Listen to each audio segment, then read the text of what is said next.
سنا وہب بن عبداللہ قلبی تک سنا ہے نا. جب امام حسین کے جان نثار ساتھی ختم ہوئے یعنی شہید ہوئے، اس کے بعد امام حسین کے کنبے کے لوگ میدان کربلا میں اپنی جان کا نذرانہ دے کر اسلام بچانے کے لیے نکل پڑے. سب سے پہلے حضرت قاسم امام علی مقام کی خدمت میں حاضر ہوتے ہیں. اے میرے چچا جان، مجھے میدان کربلا میں جانے کی اجازت دیجیے. امام حسین حضرت قاسم کو سینے سے لگاتے ہیں اور عرض کرتے ہیں، اے قاسم، میں تمہیں کیسی اجازت دے دوں؟ میرے حسین، میرے بھائی امام حسن کی تم یادگار ہو، نشانی ہو. کیا میں تمہیں تیروں سے چھلنی ہونے کی اجازت دوں؟ کیا تلواروں سے کٹنے کی اجازت دوں؟ نہیں. اے قاسم، تمہیں میدان کربلا میں جانے کی اجازت نہیں. امام قاسم مایوس ہوئے، ناراض ہوئے. اتنے میں ان کو ایک خیال آیا کہ میرے والد گرامی حضرت حسن جب دنیا سے رخصت ہو رہے تھے تو انہوں نے ایک تعویذ حضرت قاسم کو دیا تھا اور یہ کہا تھا، اے بیٹا قاسم، اس کو اپنی بازو میں باندھ دینا، اور جب بڑی مشکل وقت آ جائے، آزمائش کا وقت آ جائے اور دین اسلام کی سر بلندی کا وقت آ جائے، اس وقت اس تعویذ کو کھول کر پڑھنا اور اس پر عمل کرنا. سنیے ایمان والو، غور کرے تو یہ بڑے اندر کی بات ہے. امام حسن پہلے شہید ہوئے، اس کے کئی عرصہ کے بعد امام حسین کو شہادت ملی. اتنا عرصہ پہلے امام حسین نے تعویذ میں کیا لکھا ہوگا؟ آج کل کے باباؤں کی طرح نہیں، چھو چھا گنڈا تعویذ آنے دے، 51 کا دو کہ 100 کا دو کہ 500 کا دو.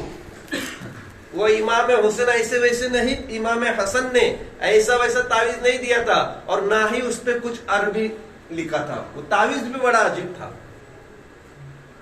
اب امام قاسم کو یاد آیا کہ اس سے بڑھ کر آزمائش کا وقت کون سا ہو سکتا ہے، اس سے بڑھ کر اسلام کے لیے اور آزمائش کا وقت کون سا ہو سکتا ہے. آپ نے وہ تعویذ نکالا اور اسے کھولا اور اسے پڑھا تو اس میں کوئی عربی آیت لکھی ہوئی نہیں تھی، کوئی نقش بنایا ہوا نہیں تھا.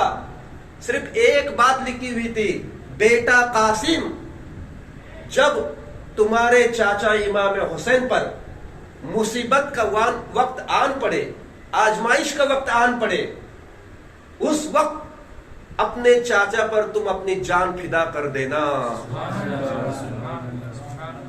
حضرت قاسم خوش ہوئے. اب تو چاچا کو اجازت دینا ہی پڑے گی. امام علی مقام کی خدمت میں حاضر ہوتے ہیں اور عرض کرتے ہیں، چاچا جان، یہ آپ کے بھائی اور میرے بابا جان امام حسن کا لکھا ہوا تعویذ ہے جسے میں نے ابھی ابھی پڑھا. اس میں کا مجموع یہ ہے کہ جب حسین پر، دین اسلام پر آس آ جائے، بیٹا قاسم اپنی جان امام حسین اور اسلام کے لیے قربان کر دینا. امام قاسم کہتے ہیں، اے امام علی مقام، اب تو مجھے میدان کربلا میں جانے کی اجازت دیجیے. امام علی مقام نے جب اپنے بھائی کا لکھا ہوا وہ تعویذ پڑھا تو مجبوراً حضرت قاسم کو اجازت دینا پڑی. اب میں پتہ کی بات یہ بتانے جا رہا ہوں کہ اتنے سال پہلے امام حسن کو یہ کیسے معلوم تھا؟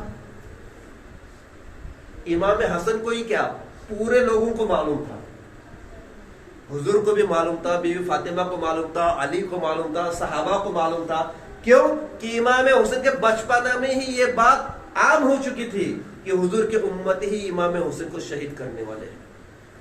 لیکن امام حسن نے اس بات کو مد نظر رکھتے ہوئے یہی تمنا ظاہر کی کہ اے بیٹا، اس وقت اپنے چاچا پر اسلام کے لیے اپنی جان نچھاور کر دینا. امام علی مقام کہتے ہیں، بیٹا قاسم، اب تمہیں جانے کی اجازت ہے. جانے سے پہلے اپنی ماں کا دیدار کرو، اپنی پھوپھی کا دیدار کرو، اپنی ماں سے اجازت لے آؤ. امام قاسم خیمے میں جاتے ہیں، اما جان سے اجازت لیتے ہیں. امی کہتے، بیٹا رکو، میں بھی ساتھ میں چلتی ہوں. امی جان نے صندوق میں سے ایک صافہ نکالا جو امام حسن پہنا کرتے تھے. امام حسین کے خدمت میں حاضر ہوتی ہے اے امام علی مقام، یہ صحابہ مبارک میرے شوہر قاسم کے والد اور آپ کے بھائی امام حسن کا ہے، اپنے مبارک ہاتھوں سے میرے بیٹے کو آپ پہنائیے، دلہا بنائیے اور اپنے مبارک ہاتھوں سے رخصت کیجیے۔ امام علی مقام نے مقدس ہاتھوں سے حضرت قاسم کے سر پر امامہ شریف باندھا اور اپنے ہاتھوں سے تلوار دی، سینے سے لگایا، اپنے مبارک ہاتھوں سے گھوڑے پر بٹھایا اور کہتے ہیں جاؤ بیٹا قاسم، اللہ تمہارا محافظ ہے۔ حضرت قاسم جب میدان کربلا میں اترے تو میرا کہنا نہیں ہے، ابن سعد کی جتنی بھی فوج تھی، یزیدیوں کی جتنی فوج تھی، ان کے سپاہیوں کا کہنا ہے جب یہ 19 سال کا نوجوان میدان کربلا میں آیا تو ایسا محسوس ہو رہا تھا جیسے آسمان سے چاند نکل آیا۔ امام قاسم للکارتے ہیں، اے میرے نانا کے دین کے دشمنوں، اے اللہ رسول کی دشمنی کرنے والوں، میرے مقابلے میں جسے بھیجنا چاہتے ہو بھیجو، میں وہ ہوں کہ جسے دنیا قاسم بن حسن بن علی کے نام سے جانتی ہے کوئی مجھ سے مقابلہ کرنے والا؟ لیکن قربان جائیے، شیر خدا کا شیر 3 دن کا بھوکا اور پیاسا یزیدیوں کو للکار رہا ہے، لیکن یزیدیوں کی ہمت نہیں ہو رہی، کسی کی ہمت نہیں بڑھ رہی کہ امام قاسم کے مقابلے میں آ جائے۔ ابن سعود جو سپہ سالار تھا، ملک شام کا بڑا پہلوان تھا، ایک ارزق جس کا نام تھا، ارزق سے کہتا ہے ارزق شرم آنی چاہیے تمہیں کہ ایک 3 دن کا بھوکا پیاسا نوجوان 19 سال کا جوان پکار رہا ہے، بھوکا ہے، پیاسا ہے، کمزور ہو چکا ہے بھوک پیاس سے، اور تو اتنا بڑا ملک شام کا پہلوان ہو کر کے اس کے مقابلے میں نہیں جاتا؟ سالانہ 10,000 درہم یزید سے لیتا ہے، تو جا اس بچے کا مقابلہ کر۔ ارزق کہتا ہے ابن سعد یہ میرے شان کے خلاف ہے، میں بہت بڑا پہلوان ہوں، ایک ساتھ میں ہزاروں کو میں مار سکتا ہوں، ملک شام میں میری بہادری کا لوہا مانتے ہیں، اور بچے کی مقابلے کے ملے میں جاؤں، یہ میرے شان کے خلاف ہے۔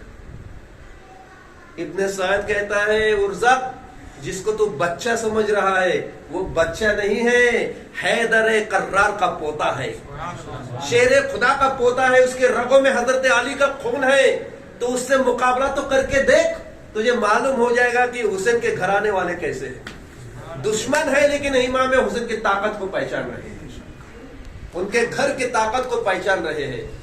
ارزق کہتا کچھ بھی ہو جائے میں نہیں جاؤں گا، میرے 4 بیٹے ہیں، ایک بیٹا جائے گا ابھی 1 منٹ میں قاسم کا سر لے آئے گا۔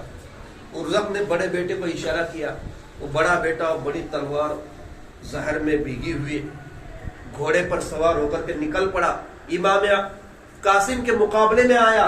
حضرت قاسم نے ایک ہی وار میں اس کا کام کر دیا اور اس کی تلوار پر قبضہ جما لیا۔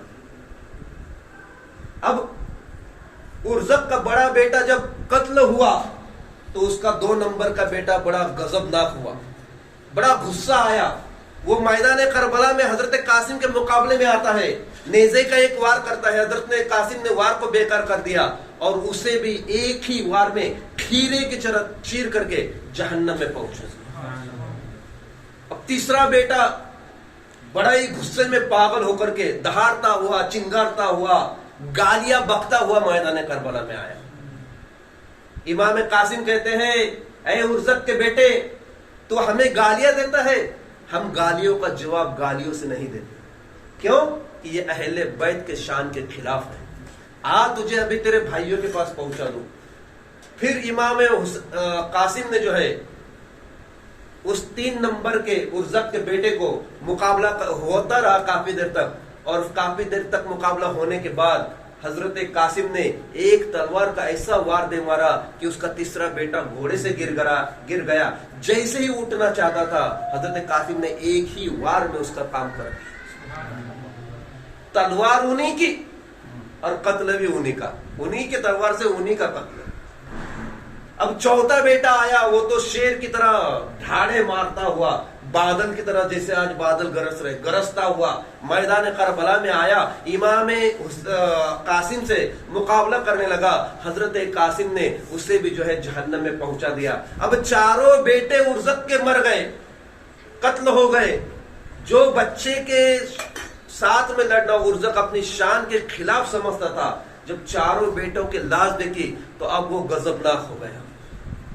اب وہ ہاتھی کے طرح چنگاڑتا ہوا میدان کربلا میں آیا اور کہتا ہے اے قاسم دیکھ لے، سر تیرے موت پر کھڑی ہے، موت تیرے سر پر کھڑی ہے۔ حضرت قاسم کہتے ہیں ارزق تو اوروں کے لیے بہادری کا پہاڑ ہوگا، تو اوروں کے لیے بہادر پہلوان ہوگا، تو نے ہمیں ابھی پہچانا نہیں ہے۔ ہماری رگوں میں حیدر کرار شیر خدا کا خون ہے، ہماری بازوؤں میں فاتح خیبر کی قوت ہے۔ اے ارزق تو ہمارے سامنے مچھر اور مکھی سے زیادہ حیثیت نہیں رکھتا۔ اتنا جملہ سنا ارزق کو بڑا غصہ آیا، ارزق نے وار کرنا چاہا، اپنے وار کو بیکار کر دیا اور وہی تلوار نکالی۔ ارزق دیکھ کر کے حیران، اے قاسم یہ تو میرے بیٹے کی تلوار ہے، تمہارے پاس کہاں سے آئی؟ آپ مسکراتے ہیں اور کہتے ہیں ارزق تیرا بیٹا مجھے تحفے کے طور پہ دے گیا ہے تاکہ اسی تلوار سے تجھے موت کے گھاٹ اتارو۔ ارزق کو یہ تانا بڑا برا لگا، آپ ببولا ہو کر کے حضرت قاسم کے مقابلے میں آیا اور واقعی بہت بڑا پہلوان تھا۔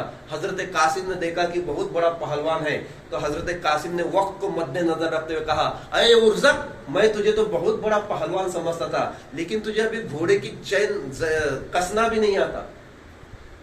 دیکھ وہ چین جو ہے صحیح ڈھنگ سے کسی بھی نہیں ہے۔ ارزق جیسے ہی دیکھنے گیا حضرت قاسم نے ایک ہی وار سے اس کا کام تمام کر دیا اور ارزق بھی ہمیشہ کے لیے جہنم کا ایندھن بن گیا۔